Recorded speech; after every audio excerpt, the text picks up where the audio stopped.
जम्मू कश्मीर में anti encroachment drive को लेकर जम्मू कश्मीर की सरकार ने अपना रुख और कड़ा कर दिया है। कल chief secretary doctor Arun Kumar Mehta ने जो मीटिंग ली थी 2 तारीख को, उसके मिनट्स ऑफ द मीटिंग जो हैं वायरल हुए। उन मिनट्स ऑफ द मीटिंग में सख्त तौर पर डिप्टी कमिश्नरों को कहा गया है कि एंटी एनक्रोचमेंट ड्राइव में कोई ढिलाई न बरती जाए, और अगर कोर्ट से कोई स्टे ऑर्डर लाता है या कोर्ट किसी को स्टे ऑर्डर देती है तो ये जो सरकारी वकील हैं उनकी नालायकी मानी जाएगी और उन्हें डिसएंगेज किया जाएगा। उसके अलावा ये भी कहा गया कि वो लोग जो इन एंटी एनक्रोचमेंट ड्राइवों को लेकर अलग अलग बयान दे रहे हैं उन पर भी नजर रखें, देखें कहीं इनमें वो लोग तो नहीं हैं जो भूमाफिया हैं, जिनके पास बड़े बड़े जमीन के चंक हैं और अपनी उन जमीनों को बचाने के लिए वो इस तरह की बयानबाजी कर रहे हैं। कल भारतीय जनता पार्टी के नेता और राज्यसभा में सांसद गुलाम अली खटाना केंद्रीय गृह मंत्री अमित शाह से उन्होंने मुलाकात की।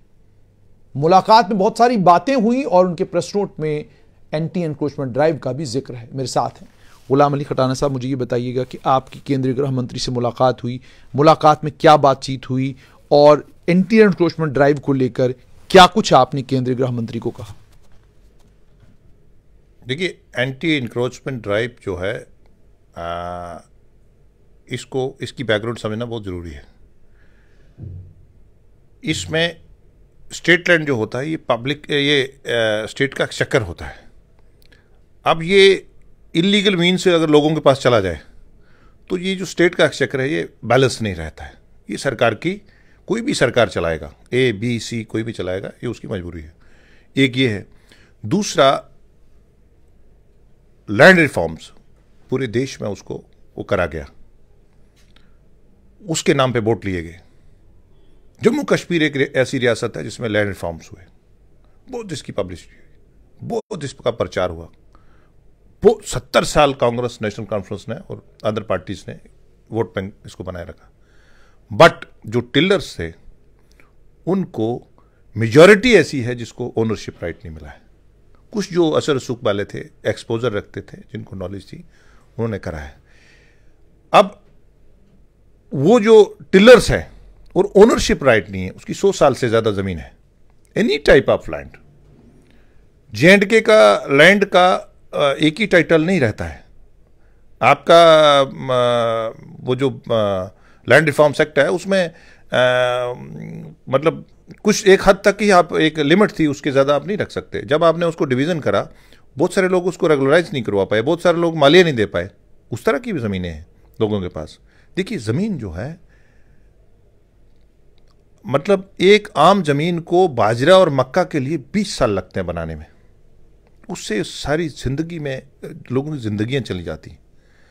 उसके साथ साथ अगर 20 साल और लगाएगा तो फिर गंदम के लिए ज़मीन बनती है। फिर पहाड़ी इलाके में आपने देखा होगा, छोटी छोटी स्ट्रिप लोगों ने धान भी लगाते हैं। फर्दर 20 साल ज़मीन को मड्डी बनाने के लिए 20 साल लगते हैं। बहुत मेहनत का काम है, लोगों का लिवलीहुड इस पर डिपेंडेंट है। एक तो इसकी ये बैकग्राउंड है। एक बीच में सरकार टाइम टू टाइम कानून लेके आई, दफा 4(8) है, LP 6 है, जहाँ अदर बहुत सारे कानून हैं। सुप्रीम कोर्ट की रूलिंग्स अलग हैं कि आपका 12-14 साल का पोजीशन हो, इस तरह रेगुलराइज हो जाता है। लेकिन यहाँ एक रोशनी एक्ट भी आया। अब रोशनी में के भी 2 पार्ट हैं। जो मेरी छोटी सी अकल है, रोशनी के 2 पार्ट हैं। एक पार्ट रोशनी का ये है कि जो आपका इनहेरिटेड लैंड है, मतलब आपके बाप के पास थी, उससे पहले आपके दादे के पास थी, उससे पहले उससे पिछले के पास थी, आपको कानून की सुविधा आई, आपने उसका रेजिडेंशियल का अलग रेट था, कमर्शियल का अलग था, जहां जो खेती बाड़ी वाली जमीन थी उसका अलग रेट था, आपने वो भरा, आपने कानून की सुविधा। एक ये तबका है। एक ये तबका है कि उसका वो इन्फ्लुएंशियल जगह पे है, उसने अपना असर रसूख इस्तेमाल करके दूसरी पटवार में, जहां दूसरे जिला में, या दूसरी तहसील में जाके उसका कानून का गलत इस्तेमाल करा है, तो उस पे कड़ी कार्रवाई होनी चाहिए। लेकिन जो पहला पार्ट मैंने देखा कि सदी दर मतलब नस्ल दर नस्ल उसकी जमीन इनहेरिटेड है, तो इनहेरिटेंस में जो जमीन उसको मिली है, उसको कोई भी कानून जो फैसिलिटी आएगी उसका, या तो उसको नॉलेज नहीं है, या उसका असर रसूख नहीं है, जहाँ उनके पैरामीटर्स पूरे नहीं कर पा रहा है। जो रेवेन्यू रिकॉर्ड्स, आपको पता ही है कि रेवेन्यू एक मतलब पटवारी के एक मतलब एक जम्मू कश्मीर में पावरफुल पोस्ट मानी जाती थी। पावरफुल क्यों थी? वो मिलता ही नहीं था आम आदमी को। रोशनी को दो, सरकार को कोई भी हो उसको दो तरीके से, एक ने गलत इस्तेमाल करा है, एक ही इनहेरिटेड लैंड रोशनी में आ रही है। तो वहां कोर्ट भी उसमें, कोर्ट ने भी उसने अपना सॉफ्ट व्यू करा है। आप केंद्रीय गृह मंत्री से मिले, क्या आपने उनके समक्ष ये बातें रखी और क्या कहा उन्होंने? देखिए, देश का जो वजीर आजम है या देश का जो होम मिनिस्टर है, वो जम्मू कश्मीर के लोगों को बहुत कुछ देना चाहते हैं। वो सॉफ्ट हैं, वो हर चीज के लिए। पिछले दिनों आपने देखा परीक्षा पे चर्चा, मतलब बच्चों को एग्जाम में स्ट्रेस, देश का प्राइम मिनिस्टर देश के बच्चों के लिए सोच रहा है। उनका खेल, उनका कैसे वो जो एक रॉटेड सिस्टम था, अडाक सिस्टम के बच्चों की जो प्राइम जिंदगी है, उसका जो पिछली सत्ताएं रही उन्होंने साल करा है एम्प्लॉयमेंट पे। आपने देखा लाख के करीब मोर और लेस नौजवान सड़कों पे है। कोई 20 साल का है, कोई 30 साल का है, कोई 25 साल का है, कोई 15 साल का है। उनका वो उन्होंने अपने पर्सनल जूस करके घरों में उनसे काम करवा के बाद में कहीं लाइन में लगा दिया, पीएचई भेज दिया। मेरा कहने का मतलब है कि इतना एहसास हुआ है नौजवान का, अब हम उसमें से आस्था एक एक करके उसमें से हम निकल रहे हैं। उस सब के लिए पीस बड़ा इंपॉर्टेंट है। इसके अलावा मैं एक और बात करूंगा कि जम्मू में एलजी साहब ने भी ये क्लियर करा है, जम्मू में जो रेगुलराइजेशन है, जम्मू सिटी की बात करेंगे या श्रीनगर सिटी की बात करेंगे। जब मिलिटेंसी आई तो लोग कपवाड़ा से सराउंडिंग जिलों से श्रीनगर में आ गए। हमारा हाउसिंग डिपार्टमेंट जो है उसने पिछले 30 साल से ना तो कोई प्लॉट दिए हैं, ना कोई इकोनॉमिक वीकर सेक्शन को प्लॉट दिए हैं, ना कोई कमर्शियल वो बनाए हैं। तो जो मिलिटेंसी की जद में पिछले 30 साल में लोग जम्मू जिला में रजौरी, पुंछ से, डोडा से, बनी से, कठुआ से, सांबा से अब हमारा नेचर ऐसा है कि हमारे कश्मीर में आप देखिए कि हम बच्चों को वेकेशन दूसरे उसमें डालते हैं। लद्दाख और करगिल बेशक हमने यूटी अलग बनाया, लेकिन उनको हमारी विंटर में जम्मू में या चंडीगढ़ में आना ही आना है। वो बच ही नहीं सकते क्योंकि स्नो वाइट शीट रहता है। इवन हमारा डलगेट भी जम जाता है। तो कुदरती तौर पे उनको जम्मू में आना ही आना है। अब जम्मू में मिलिटेंसी थी, जम्मू में बच्चा भी पढ़ाना है, उसने 2 मरले में, 5 मरले में, 10 मरले में। जब बहुत सारे लोग ऐसे हैं, मैं आपको एक लाइव एग्जांपल बताता हूं कि जो लोग 47 के बाद यहां जम्मू में आए, उन्होंने अपनी लेजिस्लेचर, अपने कानून बना ली। मिसाल के तौर पर अल्फ फार्म है, एनी भी स्टेट लैंड है, उसको अल्फ फार्म के तहत मालिकाना हक मिलेंगे। बट एक आदमी 47 से पहले का है, अब जमीन किसके पास थी? या राजपूतों के पास थी या गुजरों के पास थी। महाराजा रणबीर सिंह जी ने ये बड़ी बड़ी जगीरें दी, या रिश्तेदारों को जगीरें मिलती थी।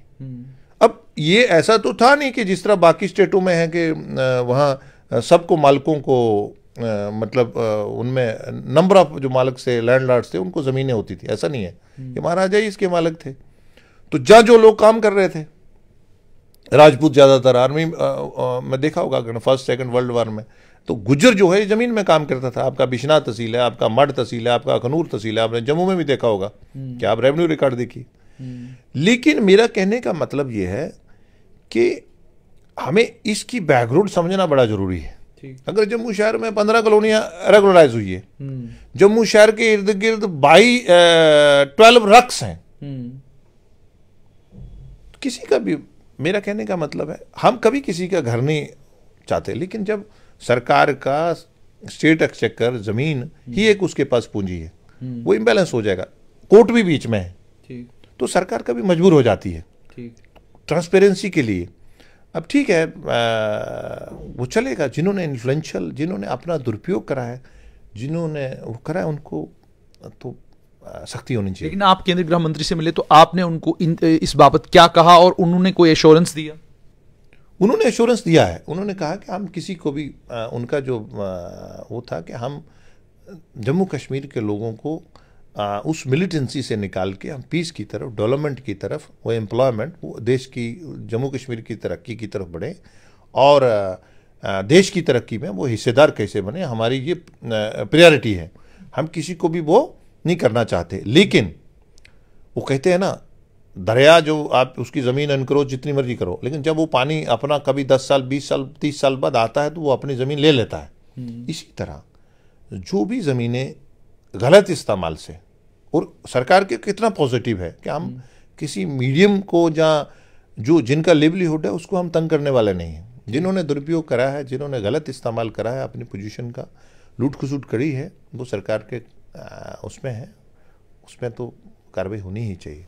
लेकिन बाकी आप कह रहे हैं कि उसमें आश्वासन मिल गया कि कोई कार्रवाई नहीं होगी? नहीं, ट्रांसपेरेंसी से होगा। हर पहलू पे गौर कर रहे हैं कि क्या हो सकता है। कोई भी सरकार जो है वो नहीं चाहती है कि और ख़ासकर जो हमारे देश के वज़ीर दाखिला अमित शाह जी या देश के वज़ीर आज़म नरेंद्र मोदी जी, वो जम्मू कश्मीर के लोगों को देना ही चाहते हैं कि हमसे ये मैक्सिमम क्या ले सकते हैं। बहुत बहुत शुक्रिया। तो आपने सुन लिया कि भारतीय जनता पार्टी के राज्यसभा सांसद गुलाम अली खटाना का कहना है कि केंद्रीय गृह मंत्री से मिले, उन्होंने इस बात का आश्वासन दिया, वही छोटे लोग, कमजोर लोग और किसी की अगर रोजी रोटी है उसे नुकसान नहीं पहुंचाया जाएगा, लेकिन ताकतवर, बलशाली और वो लोग जिन्होंने राजनीतिक पैठ का इस्तेमाल करके जमीनों पर कब्जे किए हैं उन्हें बख्शा नहीं जाएगा।